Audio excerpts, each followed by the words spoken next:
and welcome back to our channel. Today that we are going to Unicop podcast with Angel, and she's been in the Amazon space for quite some time. I mean, she worked in Amazon for like 5 years, and then she later started her own agency, and now she's very, very successful with that. So Angel, tell me a little bit about yourself. Well, first of all, thank you so much for having me on your podcast. And for anyone that's watching, it's really nice to meet you. I'm Angel. As Alice mentioned, I spent around 5.5 years at Amazon. And my journey at Amazon was predominantly on the advertising side, but I had the opportunity to be exposed to a very large group of vendors and sellers. When I started, Amazon was just forming a new organization.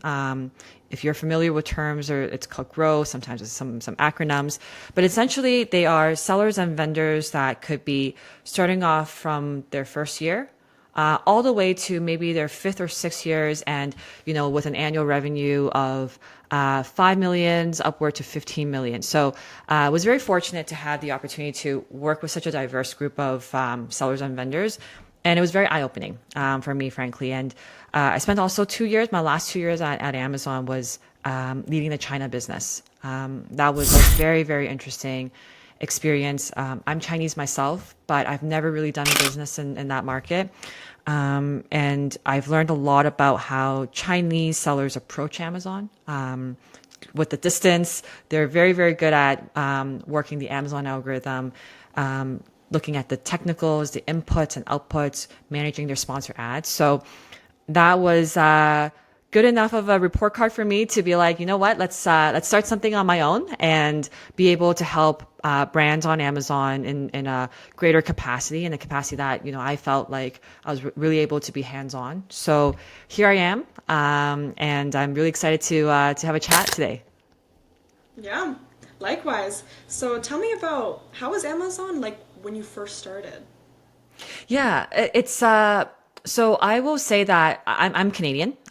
So when I started at Amazon as an employee, we were still in the early days, and I remember my team was maybe a team of 10 at most. Now I'm thinking like on that floor, over 100 employees that handled similar or within the same organization that I was. So Amazon has really, really expanded over the last 6, 7 years.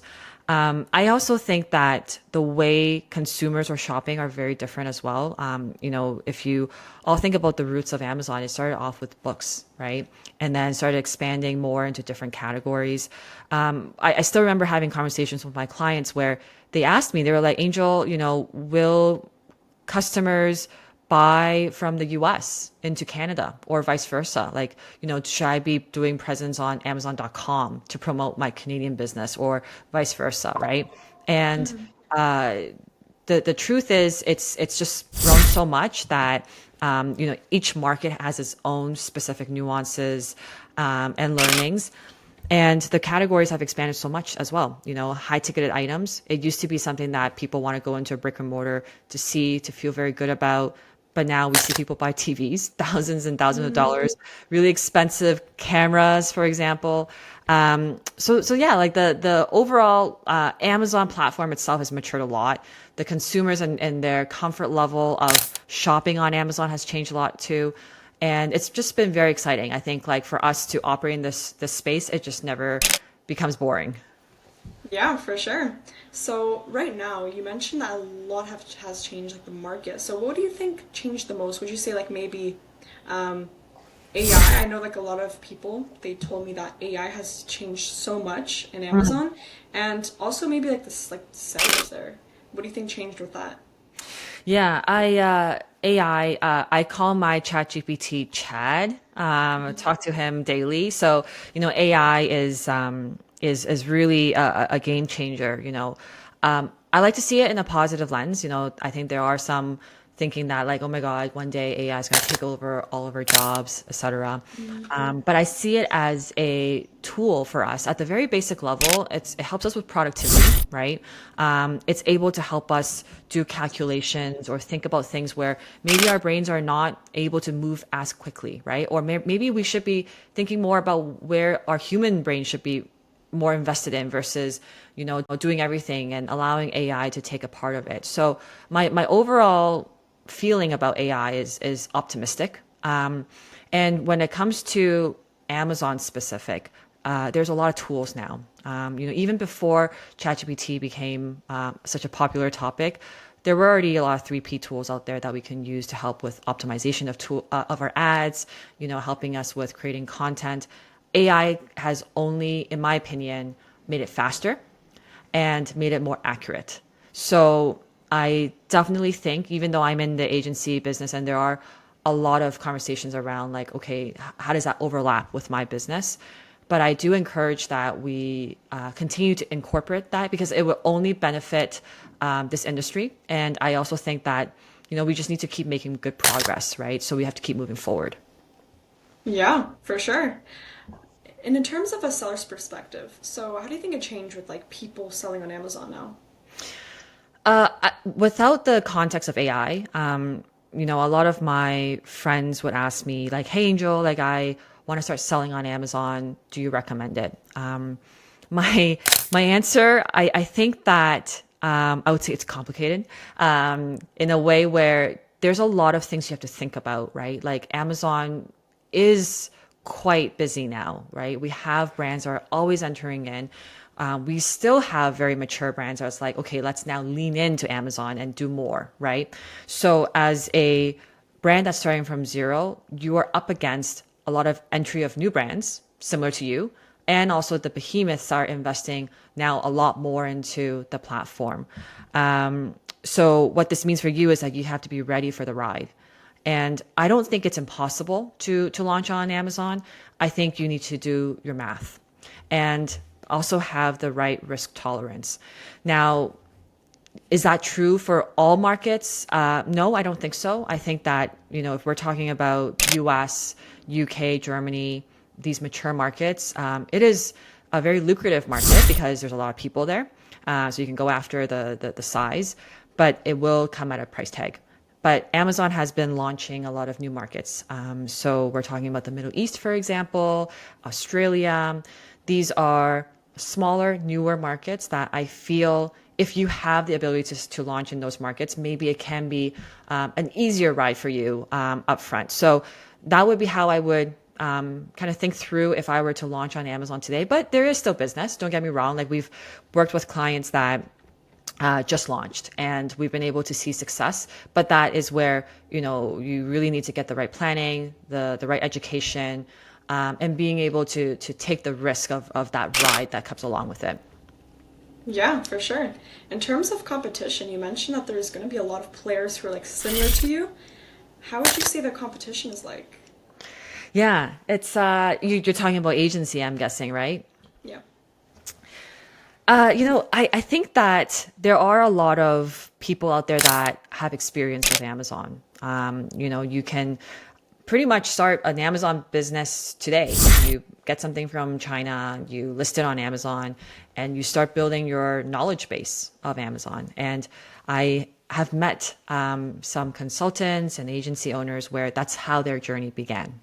In the sense that I've had a product, I sold, I made money, I have a playbook, and I want to share this playbook with other people. So let's create an agency business. So I think that that is where I see a lot of players kind of convolute. But as an agency owner, I think that one of the feedback that we've been getting a lot from clients as to why they want to switch or consider another agency is the service, right? And pivoting strategies or being a true partner to these brands. Because truthfully, I think everyone, especially those on your channel, right? We all know the retail fundamentals, getting your A+ content, doing your keyword research, right? Looking at your ranking, getting sponsored ads, right? But every brand carries its own challenges, its own baggage, its own limitations. And that is where a true I would say someone with a true understanding of Amazon will really make a difference. And I think that's where agencies are able to, especially those that are successful, where they're able to separate themselves from the other players. In addition to that, just from a business perspective, right? Agency business is about people. And so you're scaling talent. So you want to be able to always deliver good quality of service. And that's where maybe you are really good at Amazon, but at the same time, there is a business element to it too, where you want to make sure you're having the right staff, making sure that the service is delivered on time, consistent, and, of quality. And I think that's also another element that sets agency apart from other players. Interesting. So in terms of like agency owners, would you say that it's easier than having a business on Amazon? Like, what would you say? Like, what I mean by easier is like, would you say that it's easier to get into in a way?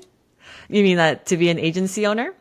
Yeah. Well, first of all, you don't have piles of inventory sitting in a warehouse that you have to sell through. Yeah. So there are some risk element. I talk about it with my partners a lot too. The barrier to entry of an agency business is quite low, right? You have a laptop, you have an understanding of Amazon. Pretty much that's it, and you can start consulting and start doing the work for your clients, right? Everything is online.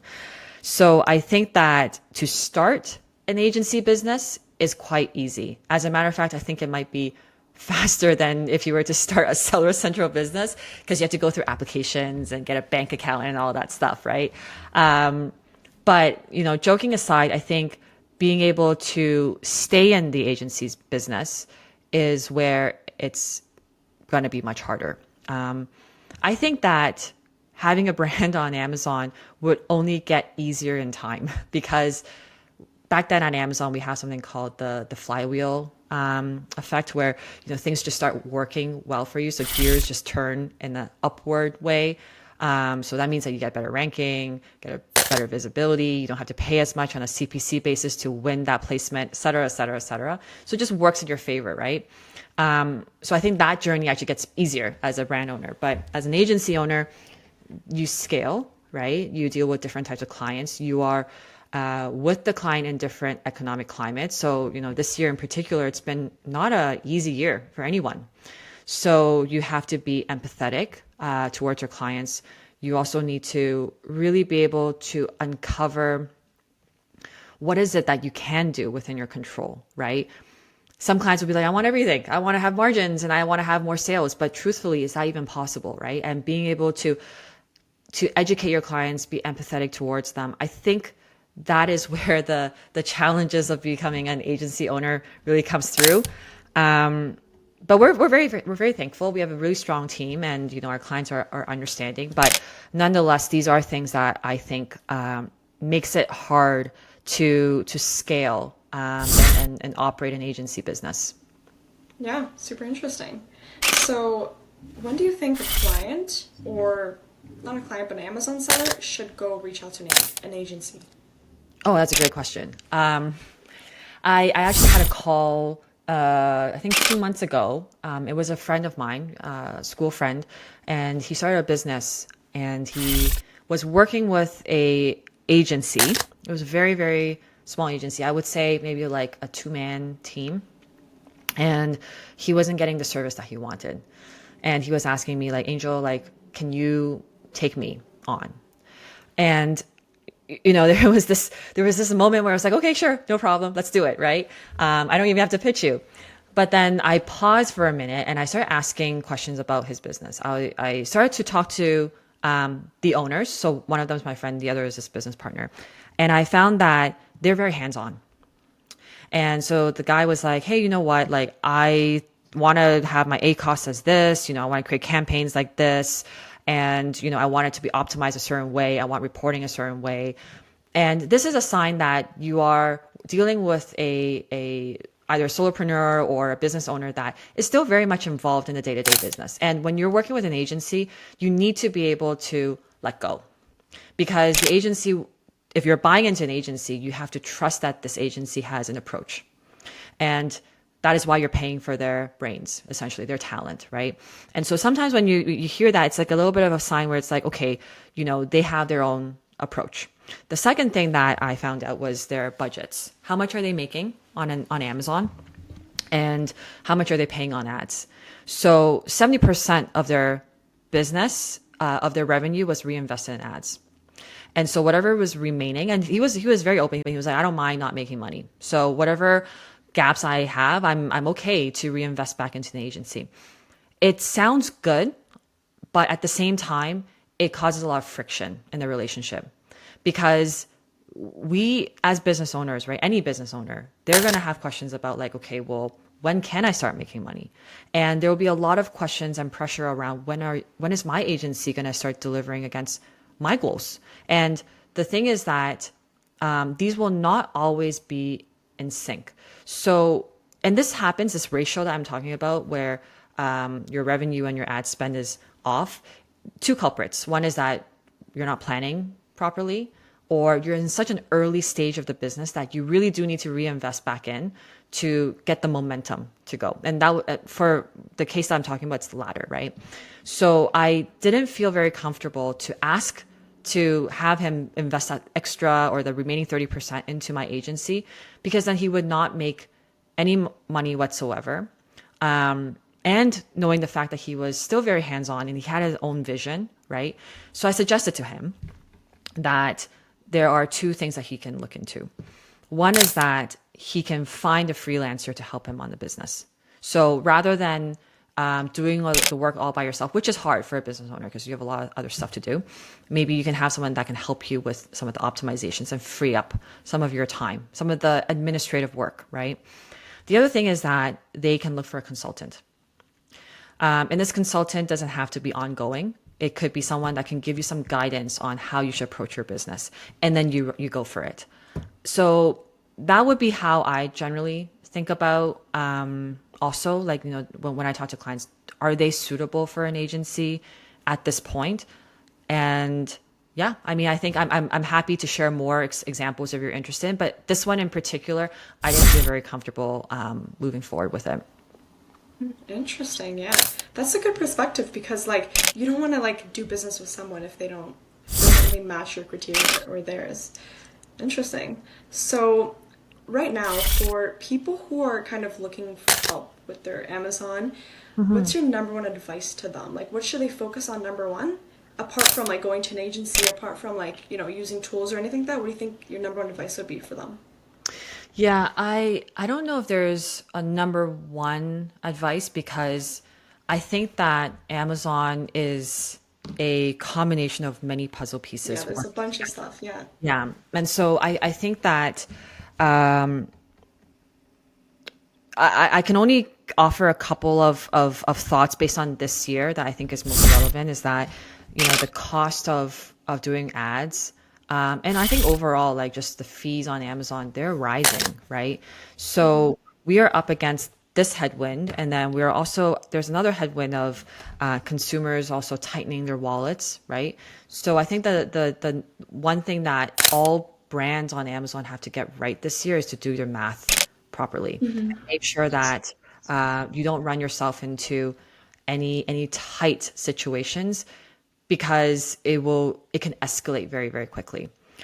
I also think that the other part too is there are some optimizations that you can do in terms of, you know, what SKU you want to push more, what market you want to push more. Like these are controllables. There's little levers that you can pull that, you know, sure, it might save you $100 here and there, but then they can all add up.